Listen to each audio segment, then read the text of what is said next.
Bonjour tout le monde et bienvenue à votre émission À l'affût. Aujourd'hui, un reportage inédit, soit une pêche nocturne, en compagnie de notre collaborateur de toujours, Berkane Coban, accompagné de Serge Boulet. Plus tard, Vincent vient nous parler de produits pour bien entretenir nos armes à feu. Tu sais, Vincent, je te laisse te préparer là, avec ton matériel, mais notre petite capsule de la semaine dernière a fait couler beaucoup d'encre. On a eu énormément de réactions parce qu'on a parlé un peu des chevreuils de Longueuil et la problématique que si la chasse n'était pas comme entretenue comme un outil de gestion potable. Je veux t'emmener sur un autre terrain parce que je sais que tu connais bien ça et que tu as été impliqué longtemps là-dedans. C'est au niveau du piégeage des animaux à fourrure. Oui. Là, on voit que le prix du marché des fourrures est très, très bas, voire historiquement bas. Il y a eu même la faillite de la plus importante maison d'enchères en Amérique du Nord, la NAFA. Donc, on voit ça, puis le piégeur n'a plus vraiment d'intérêt financier à aller attraper des animaux à fourrure, sachant qu'il n'y aura pratiquement rien pour ces fourrures. Non. Des fois, je pense qu'un trappeur devient en voie d'extinction. Bien, justement. Penses-tu que c'est une activité qui est encore viable au 21e siècle, le fameux piégeur qui va attraper ces animaux? Parce que, un, c'est un peu controversé, mais deux, s'il n'est pas capable d'en faire un revenu substantiel. C'est sûr, il faut le prendre comme un loisir. Oui, je pense que oui. Un loisir, ces temps-ci, je me suis fait dire qu'un raton laveur, en un morceau, pas plumé, pas prêt pour l'envoyer à l'encan, il y a des places qui donnent en moyenne 2 à 5 $. Hey, incroyable. Un collet traité coûte environ 2,29 $. Donc, on voit que c'est... On pogne le raton laveur avec notre collet, ça paye à peine le collet. On n'a pas parlé du gaz, on n'a pas parlé de rien, là. Donc, c'est sûr qu'on est complètement en dehors du fait que ça prend un revenu maintenant pour le trappeur. Parlons seulement de loisirs, mais un loisir quand même fort utile, parce que si on met, par exemple, Vincent, tu me corrigeras si je me trompe, des options de santé publique. Hein? Certains animaux qui sont un peu en surplus, surtout dans les grandes banlieues urbaines, qui peuvent, par exemple, donner la rage à tes animaux de compagnie. On parle de la moufette, du renard, le raton laveur. On parle, entre autres, aussi que certains de ces animaux-là sont malades entre eux. On parle de la teigne chez les canidés, qui est très, très contagieuse. On peut parler également de le fameux beaver fever, la girardiose qui donne une diarrhée quand même avec une eau contaminée. Bref, ça prend un certain contrôle de ces animaux-là pour ne pas perdre justement ce contrôle-là. C'est là que le trappeur devient utile. Oui, parce qu'on les voit dans les grandes villes. Là, il y a quelques années, ils ont été obligés de faire l'opération raton. Oui, absolument. On n'a pas entendu beaucoup parler. Parce qu'un raton laveur, c'est pas si beau que ça. C'est pas comme un chevreuil, là. Un chevreuil, c'est beau, là. Mais le raton laveur, dans les grandes villes, il s'en est capturé, je sais pas comment, de milliers, parce que c'était rendu un problème, tu sais. Oui, il y avait la rage du raton qu'on appelait, qui était quand même assez sérieuse. Et puis là, ils n'ont plus peur de l'humain du tout, là. Non. Ça devient, l'humain, ça nous donne la bouffe. Et en plus de la santé publique, certaines personnes vont nous parler, par exemple, de sécurité publique. Que je sais que la sécurité publique a à faire là-dedans, pourquoi que le piégeur serait impliqué? Tout simplement, c'est qu'il y a eu des cas, par exemple, des locomotives, des grands trains de marchandises qui amenaient, par exemple, de l'épicerie dans des villes, des régions éloignées. Ils étaient paralysés sur les rails parce qu'ils ne pouvaient plus avancer à cause que l'étang du Castor et l'eau inondaient le chemin de fer. C'est comme dans la chasse, la pêche, le trappage, c'est un contrôle. Il faut qu'il y ait des piégeurs pour qu'ils fassent un contrôle. Puis si on veut qu'il y ait des trappeurs, il faut qu'ils soient récompensés à quelque part. Il faut les encourager un peu. Ouais. Puis je trouve ça dommage que le marché soit si bas, finalement, pour pas être capable, comme Vincent nous dit, récompenser les efforts du piégeur et surtout, au moins, payer l'équipement qu'il a besoin pour contrôler ces populations-là. En tout cas, à la question qu'on a posée, est-ce que le trappage a toujours sa place en 21e siècle? Je pense qu'on a bien démontré l'utilité du piégeur, même s'il travaille dans l'ombre. Le travail qu'il fait est somme toute, véritablement très utile, même si on n'en voit pas toujours les dividendes. On se dirige vers notre reportage, une belle pêche nocturne, ce que l'on voit rarement, et voyons ce que nos deux pêcheurs ont récolté.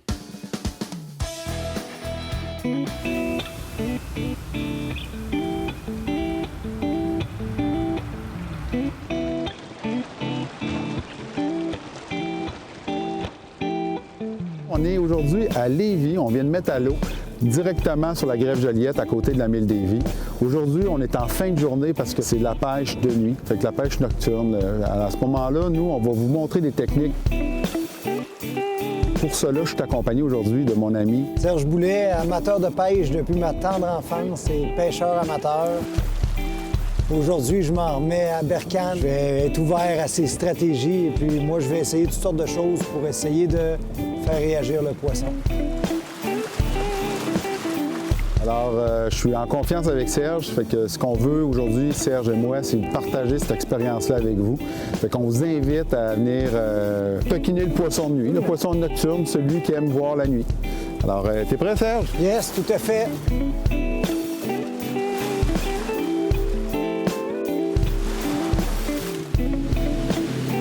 On est prêt.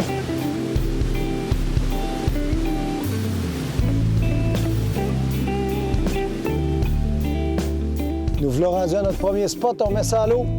On va aller chercher le poisson.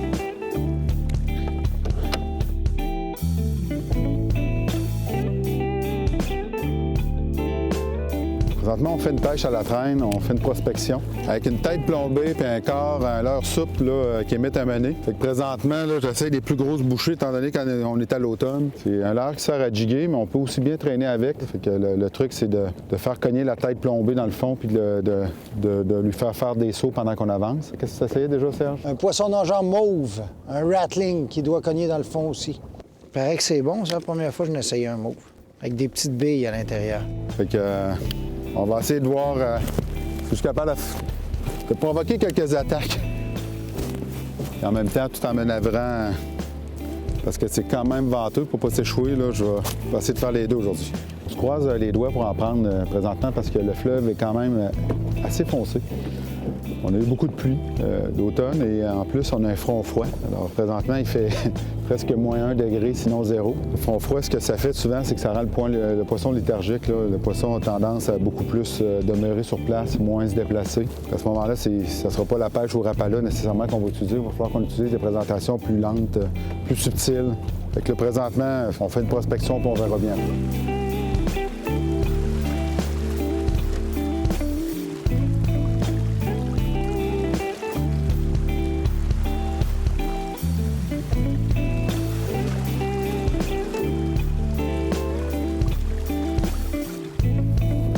Bon, on va traverser l'autre bord.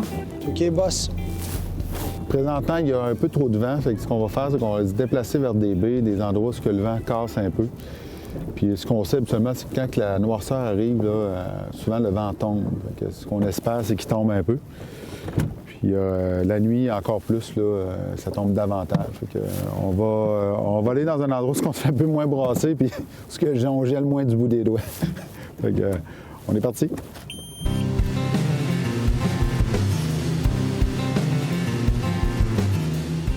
On vient tout juste d'arriver dans une baie à l'abri du vent. Ce que j'ai remarqué, c'est qu'il y avait un cormoran là, qui pêchait quand on est arrivé. Souvent, c'est un bel indicateur pour trouver le poisson fourrage. Puis qui dit poisson fourrage ou mené, dit aussi prédateur. On ose espérer prendre des espèces ici. Fait que merci au cormoran. Puis là, c'est à savoir si on va remercier le poisson qui va mettre sur notre ligne ou on va le gracier. Fait que c'est parti.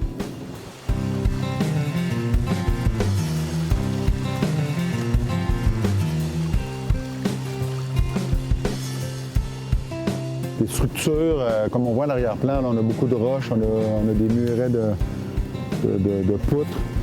Ça, c'est tous des endroits là, qu'à la nuit tombée, là, les poissons fourrages, les petits menés, viennent se cacher. C'est comme les dorés ou les barres rayés. Eux, c'est des espèces qui voient bien la nuit. Eux vont profiter là, de la vulnérabilité des petits poissons pour venir les attaquer. Ils vont oser aussi s'approcher des berges. Puis c'est là que nous, présentement, on essaie de localiser le poisson qui est à proximité des berges. Et en la noirceur de nuit, là, on va se rapprocher davantage là, pour pêcher.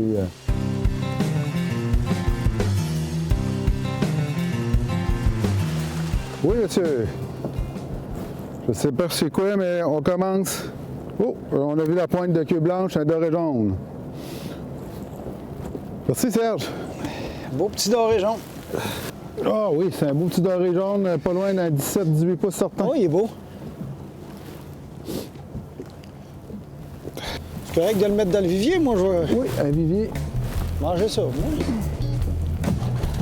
C'est pas trop long que la tombée de la nuit arrive. On est arrivé, il était 3h30 de l'après-midi environ, puis le temps de mettre à l'eau, le temps de s'équiper, le temps de trouver du poisson. On réalise à un moment donné qu'on n'a pas eu tant de pêche que ça. Fish on! Oh oui! Et ça, c'est gros. Ça, c'est plus gros. Oh oui, c'est gros. Oh, des bons coups de tête.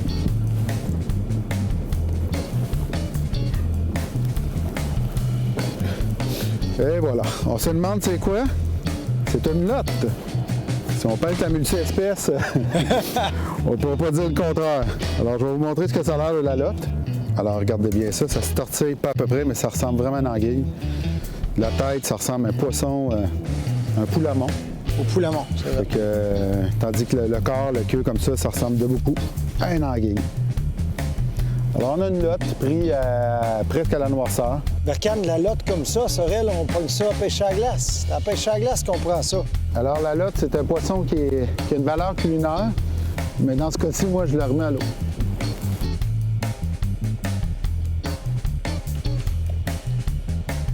Un petit doré jaune. C'est quoi? Doré jaune. Une lotte jaune? Un doré jaune. Ah, d'après moi, un peu en dessous de la limite, hein, Berkane? Ouais, mais pour moi, on va empoigner du plus gros, mon Serge. Un beau petit jaune. Il a bien mordu encore. Le petit doré que j'ai attrapé, je l'ai attrapé au drop shot avec un Maxent 4 pouces. Là, je suis de retour avec un rattling comme ça. C'est le fun, restez avec nous. Présentement, on a un bon vent du nord-est. Ce vent-là, il doit y avoir des bonnes rafales au moins 20-25 km/h. On se fait déplacer par le vent. Puis tantôt, je suis avec ma télécommande, j'essaie de contrer le vent en utilisant la force de moteur électrique. Serge, il rêve d'en prendre un autre. Là. Il vient d'en prendre un. Puis, Live on caméra. il y a une attaque plus timide qu'avant la pénombre. Fait que c'est sûr qu'il voit moins bien. Là. Oh, puis là, je suis en dessous du bateau. Non, mais il y en a qui cherchent à toucher le fond pour mieux remonter dans la vie. Ah ouais, le fond du baril. C'est un gars au fond. On se fait-tu brasser un peu, hein? Hein? On se fait-tu brasser par le vent? Ah oui, oui, ça Là, tu sais, bardasse. ça tombe la nuit, là. J'en ai un. T'as vu ça? Oh oui, un Ça a bar. marché? Un bar rayé. C'est un bar, t'as peu? Oui. Serge, j'ai tout de suite deviné que c'est un bar. Ah oui, c'est un bar. Ah oui, au niveau de la touche. Là, on va te laisser débrancher ça parce que Yes, sir! je veux... Un gentil bar qui va retourner. D'où il vient? Oh, oh, oh! Je vais aller en arrière. Ça semble... Ah, je suis pas sûr. C'est un gros poisson, en tout cas. Ça tire. Va en arrière, t'es mieux d'aller en Ouais, arrière à va cause en du moteur. arrière. Prends ton temps. En arrière. Hop! Yes, Serge! Pour moi, ça doit pour moi, être une grosse madame. Oui, un Ah! gros doré. Laissez dans l'eau. Pas sûr que c'est un Oh, gros. c'est un gros doré, je suis pas mal certain. Ah, pas mal. Peut-être un bar. Ah, c'est beau, ça. Merci, Berkane. Je suis épuisé. Encore une fois, le Storm a fait son travail. Tiens, toi. Merci pour le beau combat, mon ami. Tiens, on se revoit l'année prochaine. Je me mettrai pas les mains dans l'eau. La nuit, les poissons, la visibilité est réduite. Il y a des poissons qui ont vraiment une visibilité qui est augmentée par rapport à d'autres espèces, un peu comme les chats. Ils voient relativement bien la nuit.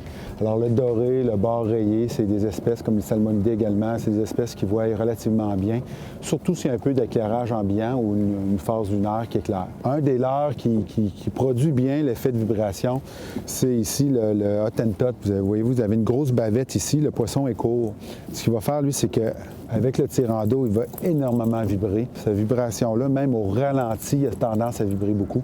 Fait que je vous le suggère dans un contexte pour la pêche de nuit. L'autre chose aussi, c'est qu'il y a des billes, il y a aussi des foins incorporés. On a aussi des leurres, soit en partie ou en totalité, du glow in the dark. Glow in the dark, c'est un phosphorescent qu'on peut voir dans la noirceur. Dans ce contexte-là, j'ai un petit doré, ici, avec seulement les petits yeux qui illuminent. Puis un des trucs pour aller éliminer l'œil, c'est soit de prendre des lumières au LED, mais souvent, ils sont trop forts. Fait que ce que je vous suggère, ça va être d'acheter des systèmes comme celui-ci, qui va avoir une lumière là, juste assez tamisée pour rendre le phosphorescent pas trop prononcé dans l'eau. On ne veut pas que ça a l'air d'un alien, là, pour que ça fasse peur aux poissons. Ce qu'on veut, c'est que ça a l'air naturel. Et quand on rouvre, Et voilà. Voyez-vous là, ici, notre œil se met à briller. Si on a un peu de chance, on trouve un banc de poisson puis on fait la radia. C'est ce qu'on souhaite avant de débarquer. Fait qu'on se donne notre dernière chance au crédit, comme on dit.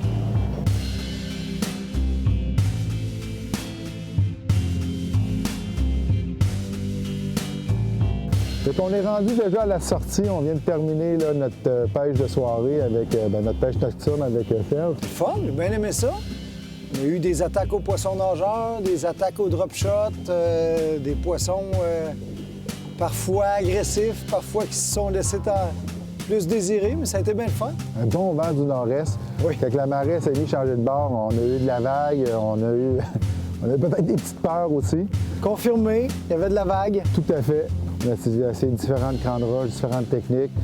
Juste avant la noirceur, là, ça s'est mis à attaquer. On a pris des beaux bords rayés, des beaux dorés, puis même une grosse lotte.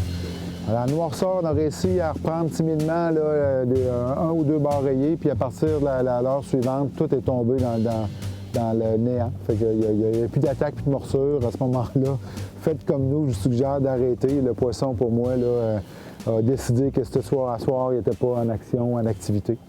Mais on a quand même eu une belle fin de soirée.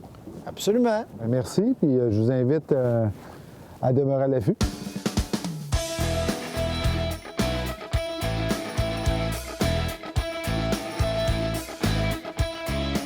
Bien content, moi, Vincent, de voir ça, une pêche de nuit. Moi, j'ai des amis qui le font, puis je ne sais jamais filmer, parce que c'est un défi technique de filmer la nuit. Mais hey, c'est pas pire. Pêche de nuit et pêche d'automne, là. Oui, il fait froid. C'est des mordus, hein? C'est des maniaques. Je suis content d'avoir Berkane comme collaborateur à l'émission à l'affût. Il s'exprime bien, il explique bien les choses, il est prudent sur l'eau. Puis on voit que c'est quelqu'un d'expérience, là, mais hey, -1 sur l'eau. Là, moi, je regarde toujours la façon que les pêcheurs qui font de la remise à l'eau. Oui. La façon qu'ils font, s'ils le font avec respect du poisson ou si... Ils vont faire un double il garoche à soirée. l'eau.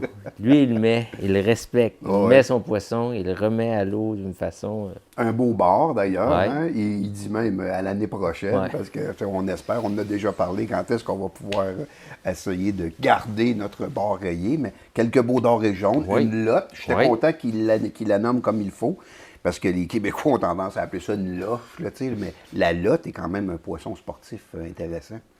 Bref, pas mal de fun d'avoir ces collaborateurs-là d'une pêche de nuit. L'entretien de nos armes à feu, Vincent, je vois que tu as différents produits sur la table. C'est sûr que c'est presque sans fin si on prend tous les produits. Toi, en tant que quelqu'un d'expérience, tu focalises sur quel genre de produit pour bien entretenir les armes? Moi, je pense qu'il y a 2 produits qu'il faut avoir. C'est un solvant. Un solvant. Ça, c'est le premier. En achetant l'arme à feu, on devrait toujours commencer par ça. Puis une huile. OK. Toutes les armes neuves qui arrivent, la compagnie X ne sait pas si ça part en bateau, en avion, si ça s'en va dans quel pays. Donc, ils font l'entretien de leurs armes, mettent de l'huile extérieure et intérieure. À grandeur. Donc, la personne qui ne nettoie pas son arme en l'achetant neuve, qu'est-ce que ça va faire? La balle, à la vitesse que ça passe, elle va faire cuire l'huile. Et si on pense long terme, elle va boucher les rainures, nos fameuses rainures qui font tourner notre balle. Perdant de la précision. Perdant de la précision. Donc, peu importe la marque, un solvant à poudre, un solvant on va dire à cuivre, c'est la première chose à faire en achetant une arme neuve. Avant même de tirer le premier coup. Avant même de tirer le premier coup. Intéressant. Puis, on n'est pas obligé de nettoyer nos armes après un chargeur de 5 balles. Non. On peut faire notre chasse sans problème. On a pratiqué dans l'été. À la fin de la chasse, on nettoie notre arme comme il faut.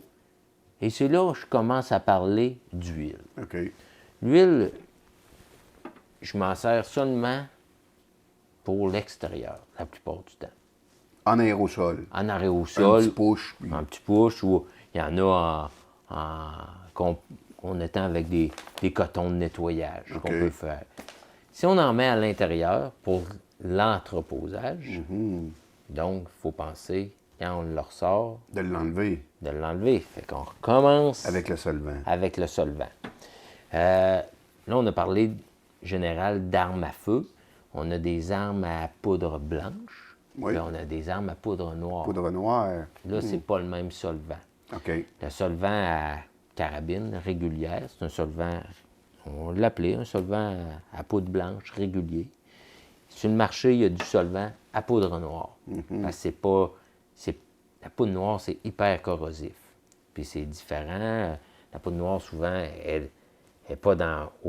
C'est un fusil à chargement par la bouche, fait qu'elle n'est pas d'une capsule comme une cartouche. Ouais. Fait que ça salit encore plus. Ah, c'est très encrassant. Oui, souvent, on dit 2-3 tirs, puis il faut nettoyer. Il y a d'autres produits qui existent. Si on va chasser à des places très tard en saison, les fusils semi-automatiques. Oui, qui ont tendance à s'enrayer au froid. Il y a de l'huile sèche qu'on appelle, Ah oui. qu'on peut mettre dans notre mécanisme. Ça, j'ai entendu parler de grand bien de ça. Il paraît que ça fonctionne très bien. C'est surtout les fusils, on va dire fusils, armes à feu, les années que les gars allaient au Caribou, dans le nord. À moins 20, moins à 30. moins 20 pour pas que le mécanisme, le safety, la barrure marche bien, l'huile sèche. OK. Les gars qui chassent beaucoup avec les semi-automatiques, dans l'eau, dans la vase, tu sais, l'oiseau migrateur, Ben oui. un Rem Action Cleaner, tu sais, pour nettoyer l'action, vite fait. Vite fait. Vite fait, des fois que ça nous dépanne beaucoup. Différents. Moi, j'aime bien aussi les. Ah, la baguette. les Parle-moi baguettes. parle-moi de la baguette, Vincent. Je suis en amour avec la baguette depuis que tu l'as mis sur la table.